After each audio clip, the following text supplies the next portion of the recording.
ತುಂಬ ಸಾಫ್ಟ್ ಆಗಿರುವಂಥ full of flavour healthy and tasty paratha. ಬನ್ನಿ ಈ ಪರಾಟವನ್ನು ಹೇಗೆ ಮಾಡೋದು ಅಂತ ನೋಡೋಣ. ವೆಲ್ಕಮ್ ಟು ಫ್ಲೇವರ್ಸ್ ವಿತ್ ಪಾರು. ಬನ್ನಿ ಇವತ್ತು ನಮ್ಮ ಕಿಚನ್ನಲ್ಲಿ ಏನು ವಿಶೇಷ ಅಂತ ನೋಡೋಣ. ಅದಕ್ಕೆ ನಮಗೆ ಆಲೂಗಡ್ಡೆ ಬೇಕಾಗುತ್ತೆ. ಆಲೂಗಡ್ಡೆನ ಚೆನ್ನಾಗಿ ತೊಳೆದು ಕುಕ್ಕರಲ್ಲಿ ಹಾಕಿ ಅದಕ್ಕೆ 1 ಗ್ಲಾಸ್ ನೀರು ಹಾಕಿ ಅದನ್ನು ಬೇಯಿಸಕ್ಕಿಡೋಣ. ನಾವು 3 ರಿಂದ 4 ವಿಸಿಲ್ ಆಗುವಷ್ಟು ಇದನ್ನು ವಿಸಿಲ್ ಮಾಡಿಸ್ಕೋಬೇಕು. ನಂತರ ಇಲ್ಲಿ ನಾವು ಹಿಟ್ಟನ್ನು ಮಾಡ್ಕೊಳ್ಳೋಣ. ನಾನಿಲ್ಲಿ 2 ಬಟ್ಲು ಗೋಧಿ ಹಿಟ್ಟು ತಗೊಂಡಿದ್ದೀನಿ. ಅದಕ್ಕೆ 1 ಬಟ್ಲು ಮೈದಾ ಹಿಟ್ಟು ಹಾಕ್ತಾ ಇದ್ದೀನಿ. ಪ್ರಪೋರ್ಷನನ್ನು ಕರೆಕ್ಟಾಗಿ ನೋಡ್ಕೊಳ್ಳಿ. ಈಗ ನಾವಿದಕ್ಕೆ ಒಂದಿಷ್ಟು ಮಸಾಲ ಹಾಕೋಣ. ಅದೇನು ಅಂದರೆ ಸ್ವಲ್ಪ ರುಚಿಗೆ ತಕ್ಕಷ್ಟು ಉಪ್ಪು, ನಂತರ ಕಲೋಂಜಿ, ಇದನ್ನು ನಾವು ಈರುಳ್ಳಿ ಬೀಜ ಅಂತಲೂ ಹೇಳ್ತೀವಿ. ಅದರ ನಂತರ ಜೀರಿಗೆ, ಅದರ ನಂತರ ಅಜ್ವಾಯಿನ್. ಇದನ್ನೆಲ್ಲದನ್ನು ಸ್ವಲ್ಪ ಕಲಿಸ್ಕೊಳ್ಳೋಣ. ಚಿಲ್ಲಿ ಫ್ಲೇಕ್ಸ್ ಕೂಡ ಹಾಕೋಣ. ನಿಮಗೆ ಬೇಕಿದ್ರೆ ಕಸೂರಿ ಮೇಥಿನೂ ಕೂಡ ಹಾಕೋಬಹುದು. ನಾನು ಲಾಸ್ಟಿಗೆ ಹಾಕೋತಾ ಇದ್ದೀನಿ. ಈಗ 1 ಟೇಬಲ್ ಸ್ಪೂನ್ ಎಣ್ಣೆ ಹಾಕಿ ಚೆನ್ನಾಗಿ ಕಲಿಸ್ಕೊಂಡು ನಂತರ ಇದಕ್ಕೆ ಎಷ್ಟು ನೀರು ಬೇಕು ಅಷ್ಟು ನೀರು ಹಾಕಿ ಇದನ್ನು ನಾವು ಚೆನ್ನಾಗಿ ನಾದ್ಕೊಂಡು ಕಲಿಸ್ಕೊಳ್ಳೋಣ. ಈ ಕನ್ಸಿಸ್ಟೆನ್ಸಿಗೆ ಹಿಟ್ಟನ್ನು ನಾದ್ಕೊಂಡು ಅದನ್ನು 10 ರಿಂದ 15 ನಿಮಿಷ ನೆನೆಯಕ್ಕೆ ಬಿಡೋಣ. ಇಲ್ಲಿ ನಾನು ಒಂದು ದೊಡ್ಡ ಈರುಳ್ಳಿನ ಸಣ್ಣದಾಗಿ ಹೆಚ್ಚಿಟ್ಕೊಂಡಿದ್ದೀನಿ. ಅದ್ರ ಜೊತೆಗೆ 1 ಕ್ಯಾರೆಟ್ ಅನ್ನು ಕೂಡ ಹೆರ್ಜಿ ಎತ್ತಿಟ್ಕೊಂಡಿದ್ದೀನಿ. ಅದರ ನಂತರ ನಾವು ಆಲೂಗಡ್ಡೆ ಸಿಪ್ಪೆನ ತೆಗೆದು ಅದನ್ನ ಚೆನ್ನಾಗಿ ಗ್ರೇಟರ್ ಇಂದ ತುರಿದಿಟ್ಕೊಳ್ಳೋಣ. ಸ್ಮ್ಯಾಶ್ ಕೂಡ ಮಾಡ್ಕೋಬಹುದು, ಬಟ್ ಅದರಲ್ಲಿ ನಿಮ್ಗೆ ಯಾವುದೇ ರೀತಿಯ ದಪ್ಪದಂತಹ ತುಣುಕುಗಳು ಇರದೇ ಇರೋ ತರ ನೋಡ್ಕೊಳ್ಳಿ. ನಂತರ ಈ ಮಿಶ್ರಣಕ್ಕೆ ನಾವು ಸ್ವಲ್ಪ ಮಸಾಲ ಪೌಡರ್ ಅನ್ನ ಹಾಕೋಣ. ಈಗ ನೋಡಿ, ಒಂದೊಂದಾಗಿ ಅಚ್ಚ ಖಾರದ ಪುಡಿಯನ್ನು ಹಾಕೋಣ.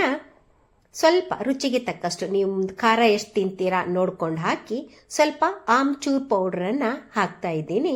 ಅದರ ನಂತರ ನಾವು ಗರಂ ಮಸಾಲ, ಸ್ವಲ್ಪ ಗರಂ ಮಸಾಲಾನ ಹಾಕ್ತಾ ಇದ್ದೀನಿ. ನಂತರ ಒಂದಿಷ್ಟು ಅರಿಶಿನ ಪುಡಿ, ಇದನ್ನೆಲ್ಲದನ್ನು ಹಾಕಿ ಸ್ವಲ್ಪ ಮಿಕ್ಸ್ ಮಾಡ್ಕೊಳ್ಳೋಣ. ರುಚಿಗೆ ತಕ್ಕಷ್ಟು ಉಪ್ಪು ಹಾಕಿರುವಂತ ಎಲ್ಲ ಮಿಶ್ರಣವನ್ನು ಚೆನ್ನಾಗಿ ಮಿಕ್ಸ್ ಮಾಡ್ಕೊಳ್ಳೋಣ. ಕೈಯಿಂದಾನೇ ಮಿಕ್ಸ್ ಮಾಡ್ಕೊಳ್ಳಿ. ಚೆನ್ನಾಗಿ ಮಿಕ್ಸ್ ಮಾಡಿಕೊಂಡು ನಂತರ ನಾವೇನು ಮಾಡೋಣ, ಇವುಗಳನ್ನು ಒಂದು 5 ನಿಮಿಷ ಎತ್ತಿಡೋಣ. ಒಂದು 5 ನಿಮಿಷ ಇದನ್ನು ಎತ್ತಿದ ಮೇಲೆ ನಾನಿಲ್ಲಿ ಒಂದು ಸಣ್ಣದು ಪನೀರ್ ಕ್ಯೂಬನ್ನು ತೆಗೆದುಕೊಳ್ತಾ ಇದ್ದೀನಿ. ಈ ಸಣ್ಣ ಪನೀರ್ ಕ್ಯೂಬನ್ನು ನಾನು ಚಿಕ್ಕ ಗ್ರೇಟರಿಂದ ನಾನು ಹೆರ್ಚ್ಕೋತಾ ಇದ್ದೀನಿ. ಈ ಮಿಶ್ರಣವನ್ನು ಕೂಡ ನಾನು ಮಿಕ್ಸ್ ಮಾಡಿಟ್ಕೊಂಡಿರುವಂಥ ಆಲೂಗಡ್ಡೆ ಮಿಕ್ಸ್ಗೆ ಹಾಕಿ ಚೆನ್ನಾಗಿ ಮತ್ತೆ ಒಂದ್ಸರ್ತಿ ಕಲಸಿ ಚಿಕ್ಕ ಉಂಡೆಯನ್ನ ಮಾಡಿ ಎತ್ತಿಟ್ಕೋತಾ ಇದ್ದೀನಿ. ನೋಡಿ, ಈ ತರ ಹಾಕಿ ನಾವೇನ್ ಮಾಡೋಣ, ಇದನ್ನು ಕೂಡ ನಾವು ಚಿಕ್ಕದಾಗಿ ಉಂಡೆಯನ್ನ ಮಾಡಿ ಎತ್ತಿಟ್ಕೊಳ್ಳೋಣ. ಇವಾಗ ನಾವು ಪರಾಟ ಮಾಡೋದಿಕ್ಕೆ ಎತ್ತಿಟ್ಕೊಂಡಿದ್ವಲ್ವಾ ಹಿಟ್ಟು, 10 ನಿಮಿಷ ನೆಂದ ಮೇಲೆ ಅದನ್ನ ತೆಗೆದುಕೊಂಡು ಈ ತರ ಬೊಟ್ಲ ಆಕಾರಕ್ಕೆ ನಾವು ಮಾಡಿಕೊಂಡು ಈ ಬೊಟ್ಲ ಆಕಾರದಲ್ಲಿ ನಾವು ಮಾಡಿಟ್ಕೊಂಡಿರುವಂತ ಆಲೂ ಸ್ಟಫ್ ಅನ್ನ ಹಾಕೋಣ. ಹಾಕಿ ಚೆನ್ನಾಗಿ ಅದನ್ನ ಫಿಲ್ ಮಾಡ್ಕೊಳ್ಳೋಣ. ನೋಡಿ, ನಿಧಾನಕ್ಕೆ ನೀವು ಹಿಟ್ಟನ್ನ ಆ ಆಲೂಗಡ್ಡೆ ಒಳಗಡೆ ತುಂಬಿ ಅದನ್ನ ನಿಧಾನಕ್ಕೆ ನೀವು ಈ ತರ ತುಂಬ್ತಾ ಬಂದ್ರೆ ತುಂಬಾ ಸ್ಮೂತ್ ಆಗಿ ಪರಾಟ ಉಂಡೆ ರೆಡಿ ಆಗುತ್ತೆ. ನೋಡಿ, ನಿಧಾನಕ್ಕೆ ಮಾಡ್ತಾ ಹೋಗಿ ತುಂಬಾ ಚೆನ್ನಾಗಿ ಬರುತ್ತೆ. ಯಾರು ಇಷ್ಟು ದಿವಸ ಮಾಡಿಲ್ಲ ಅಂದ್ರೂ ಕೂಡ ಅವರು ಕೂಡ ಈ ತರ ಮಾಡ್ಕೋಬಹುದು. ತುಂಬಾನೇ ಸುಲಭವಾಗಿ ಬರುತ್ತೆ. ಇವಾಗ ಒಂದು ಶೀಟ್ಗೆ ಎಣ್ಣೆಯನ್ನ ಹಾಕಿ ನಿಧಾನಕ್ಕೆ ನಾವೇನ್ ಮಾಡ್ಕೊಳ್ಳೋಣ, ಈ ಪರಾಟವನ್ನ ಲಟ್ಟಿಸ್ತಾ ಹೋಗೋಣ. ಪರಾಟವನ್ನ ನೀವು ದಪ್ಪದಾಗಿ ಕೂಡ ಲಟ್ಟಿಸ್ಕೋಬಹುದು, ಸಣ್ಣದಾಗಿ ಕೂಡ ಲಟ್ಟಿಸ್ಕೋಬಹುದು. ನಾನಿಲ್ಲಿ ತುಂಬಾ ತೆಳುವಾಗಿ ಲಟ್ಟಿಸ್ಕೊಂಡಿದ್ದೀನಿ. ನೋಡಿ, ಈ ತರ ತುಂಬಾ ಸ್ಮೂತ್ ಆಗಿನೇ ಬಂದ್ಬಿಡುತ್ತೆ. ಏನು ಪ್ರೆಷರ್ ಹಾಕೋದು ಬೇಡ, ನಿಧಾನಕ್ಕೆನೆ ಮಾಡ್ಕೊಳ್ಳಿ. ಈಗ ಈ ಪರಾಟವನ್ನ ಕಾದ ಹಂಚಿನ ಮೇಲೆ ಹಾಕೊಂಡು 2 ಕಡೆ ಸ್ವಲ್ಪ ಎಣ್ಣೆಯನ್ನ ಹಾಕಿ ನಿಧಾನಕ್ಕೆ ಬೇಯಿಸ್ತಾ ಹೋಗೋಣ. ಬೇಯಿಸೋದು ಕೂಡ ನಾವಿಲ್ಲಿ ನಿಧಾನಕ್ಕೆನೆ ಸ್ವಲ್ಪ ಫ್ಲೇಮ್ ಅನ್ನ ಕಡಿಮೆ ಇಟ್ಟು ಬೇಯಿಸ್ತಾನೆ ಹೋಗ್ತೀವಿ. ಯಾಕೆಂತ ಹೇಳಿದ್ರೆ ಪರಾಠ ಹೊತ್ತು ಹೋಗೋ ಚಾನ್ಸಸ್ ಇರುತ್ತೆ. ಅದಕ್ಕೆ ನಿಧಾನಕ್ಕೆ 2 ಕಡೆ ಸ್ವಲ್ಪ ಎಣ್ಣೆಯನ್ನ ಹಾಕಿ ನಿಧಾನಕ್ಕೆ ಅದನ್ನ ಹೊಳಸಾಕಿ ಈ ಸೈಡು ಕೂಡ ಸ್ವಲ್ಪ ಎಣ್ಣೆಯನ್ನು ಹಾಕಿ ಬೇಯಿಸ್ತಾ ಹೋಗೋಣ. ಇದರ ನಂತರ ನಮಗೆ ರುಚಿ ರುಚಿಯಾದ ಹೆಲ್ದಿ ಆ್ಯಂಡ್ ಟೇಸ್ಟಿ ಪರಾಟ ತಿನ್ನೋದಕ್ಕೆ ರೆಡಿಯಾಗುತ್ತೆ. ಈ ಪರಾಟವನ್ನು ನಾನಿಲ್ಲಿ ಚಿಲ್ಲಿ ಗಾರ್ಲಿಕ್ ಚಟ್ನಿ ಮಾಡಿದ್ದೀನಿ. ಅದ್ರ ಜೊತೆ ತಿಂದ್ರಂತೂ ಟೇಸ್ಟು ಅಲ್ಟಿಮೇಟ್ ಆಗಿರುತ್ತೆ. ನೋಡಿ, ಚಿಲ್ಲಿ ಗಾರ್ಲಿಕ್ ಪೇಸ್ಟು ಜೊತೆಗೆ ಬೆಣ್ಣೆ ಅಥವಾ ತುಪ್ಪ ಹಾಕ್ಕೊಂಡು ತಿಂದ್ರಂತೂ ನಿಮಗೆ ಈ ಟೇಸ್ಟನ್ನು ಮರೆಯೋದಕ್ಕೇ ನೀವು ಒಂದು ಪರಾಟ ಅಲ್ಲ 4 ಪರೋಟನ ತಿಂತೀರಾ. ಬನ್ನಿ ಈಗ ಈ ಚಿಲ್ಲಿ ಗಾರ್ಲಿಕ್ ಚಟ್ನಿನ ಹೇಗೆ ಮಾಡೋದು ಅಂತ ನೋಡೋಣ. ಈ chilli garlic chutney or else chilli oil ಅಂತಲೂ ಕೂಡ ನೀವು ಹೇಳ್ಬಹುದು. ಈ ಚಿಲ್ಲಿ ಗಾರ್ಲಿಕ್ ಚಟ್ನಿ ಮಾಡೋದಕ್ಕೆ ನಮಗೆ 2 ದೊಡ್ಡ ಬೆಳ್ಳುಳ್ಳಿ ಬೇಕು. ಆ ಬೆಳ್ಳುಳ್ಳಿನ ನಾನು ಚಿಕ್ಕದಾಗಿ ಹೆಚ್ಚಿಟ್ಕೊಂಡಿದ್ದೀನಿ.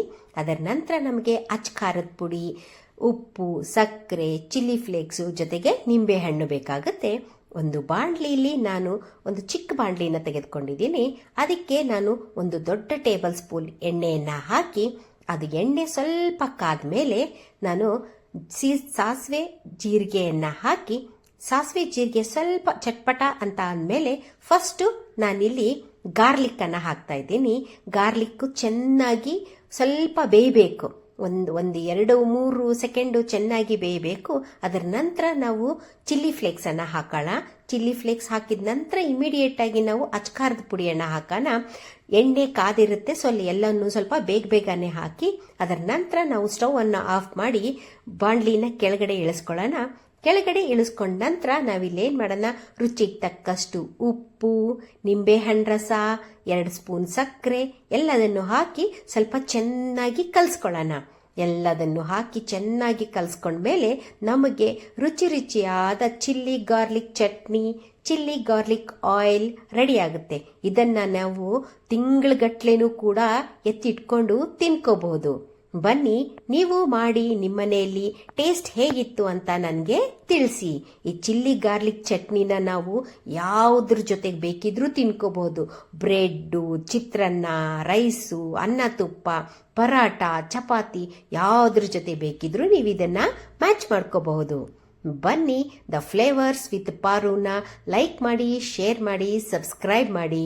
ನೀವು ಕೂಡ ಈ ಪರಾಟ ಮತ್ತು ಚಿಲ್ಲಿ ಪೇಸ್ಟ್ ಹೇಗಿತ್ತು ಅಂತ ಕಮೆಂಟ್ ಮಾಡಿ.